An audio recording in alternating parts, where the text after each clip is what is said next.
Bonsoir à tous les auditeurs et auditrices de vipradioonline.fr. Tout de suite, notre journal Radio Sport à propos du Rallye Africa Eco Race 2024. Nous sommes aujourd'hui jeudi 4 janvier. Étape 3 entre Mamid et Oued Dra. 523 km dont 462,70 km de spécial. Alors comme vous le constatez peut-être à l'heure où on publie ce podcast, ce n'est pas en début de soirée puisque effectivement en début de soirée, chaque jour, les comptes rendus, les classements officiels et les classements provisoires Scratch ne sont pas disponibles. Donc le temps que tous les concurrents arrivent, c'est pour ça qu'on fait dorénavant ces podcasts plus tard dans la soirée ou tôt le matin, le lendemain. Voilà, il y a un peu de décalage, mais on est obligé, c'est aussi comme ça, le rallye est en Afrique et il n'y a pas beaucoup de décalage avec la France. Au niveau des horaires, les journées sont très longues et donc du coup, les concurrents arrivent tard au bivouac. Alors juste deux petites infos. Au niveau de l'organisation, cette année, Jean-Louis Schlesser n'est pas présent sur le Rallye Africa Eco Race. Nous le savons depuis le débarquement à Nador, mais là, c'est maintenant à peu près... Enfin, voilà, je vous le dis parce que je l'avais pas évoqué dans nos podcasts précédents. Et dorénavant, il est remplacé par deux directeurs de course. L'un, le directeur sportif de la course, c'est Manfred Kreuss. Et ensuite, le directeur de la classique, c'est les véhicules d'antan, les véhicules anciens, le directeur, c'est Yves Loubet. Voilà, donc les deux directeurs pour remplacer Jean-Louis Schlesser, qui suit le rallye bien évidemment cette année, mais depuis la France. Voilà. Alors concernant l'itinéraire d'aujourd'hui, donc c'était l'étape 3 entre Mamid et Oued Dra, Assa. La spéciale habituelle de l'Africa Eco Race entre Mamid et Assa incluait 20 premiers kilomètres inédits dans un paysage magnifique. Ensuite, c'était le cap sur l'ergue de Chegaga via les pistes de l'Oued Dra.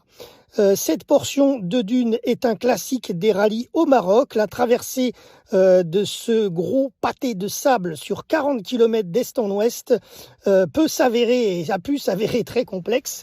Après cela, le lac Iriki a offert une opportunité d'accélération avant de revenir à une section traditionnelle.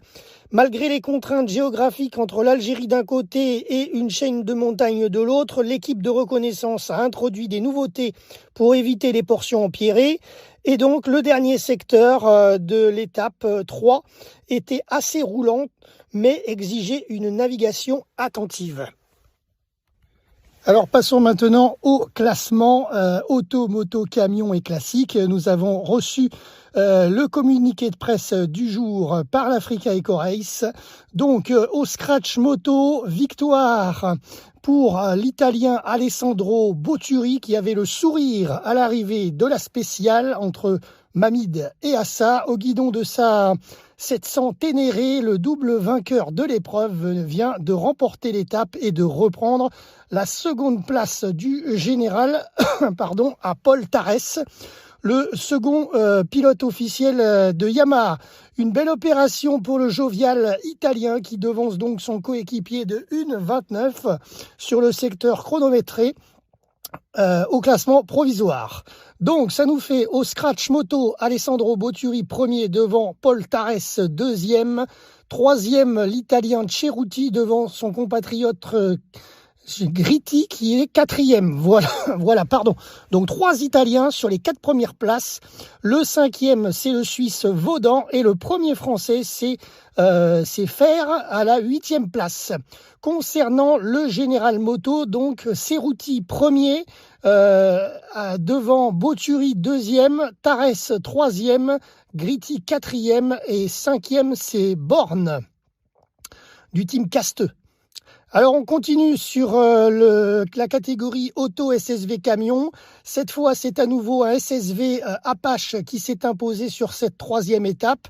Il s'agit de Gauthier Paulin et Rémi Boulanger qui ont devancé le Can-Am de Heathcliff Zingraf et Grégory Revest, ainsi que le Polaris d'Éric Chiano et Camille Pourchier.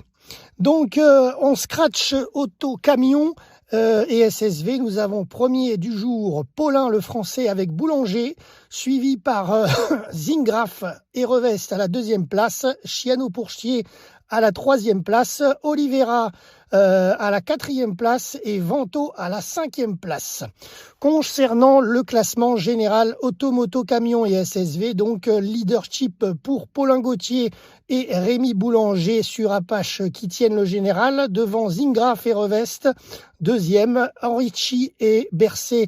Les Français sont 3e également, donc 2 Français aux 3 premières places sur le podium actuel, provisoire. Vento et Ruiz sont 4e et Ferrine et Kaisers sont 5e. Alors concernant la course classique, il y avait aujourd'hui 4 zones de régularité, la ZR 6, 7, 8 et 9. Et voici donc le classement après la 9e zone de régularité. Nous avons, tenez-vous bien, donc je vous donne le classement. Clays, Eric, qui est premier sur Toyota Land Cruiser, de 19... non, j'ai pas la date. C'est un Toyota Land Cruiser 73. Ensuite, Brabec est 2e sur Mitsubishi Pajero de 1998. Et 3e, c'est Declerc avec le bombardier Iltis de 1980. 4e, c'est Brabec aussi, mais pas le même Brabec, mais il est 4e avec un Mitsubishi Pajero de 98 également. Et le 5e, c'est Holler, donc 5e place sur Volvo C303 TGB 11 de 1976. Voilà, ça fait plaisir de voir ces vieilles voitures, des véhicules d'antan refaire le Dakar, c'est vraiment parfait. Voilà, c'est tout pour aujourd'hui concernant les infos et les résultats de ce jeudi 4 janvier.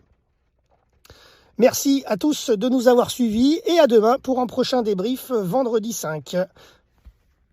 Et demain, donc, l'étape partira de Assa en direction de Fort Chacal. Jérôme, VIP Radio, online.fr, RVPB.